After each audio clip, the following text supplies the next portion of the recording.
Easter Bunny Nutcracker, Part 3, Easter Basket.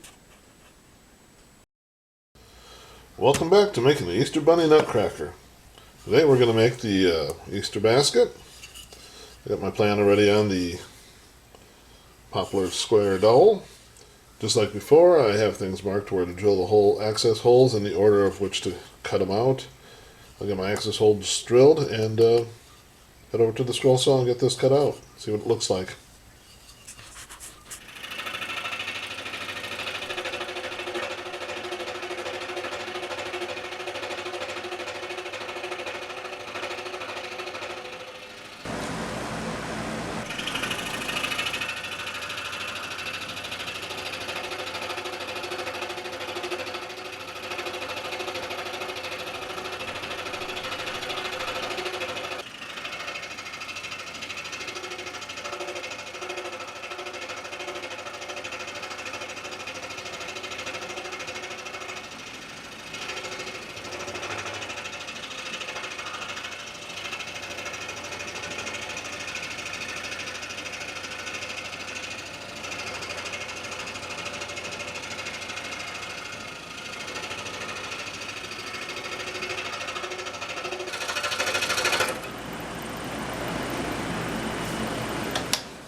Alright, here we have the finished Easter basket.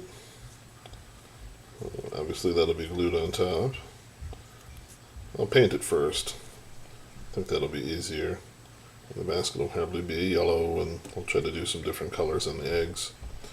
And the base will be like green, like grass you'd put in the basket. At least that's the general idea. Looks like it fits the hand pretty good, so it should work out nicely. Here we have the Easter basket. Let's see if we can get a better focus here. I don't know. I'll have to do. But so my painting job came out. Not perfect, but it'll be alright. When the whole thing is done, it'll still look cute. Thanks for watching.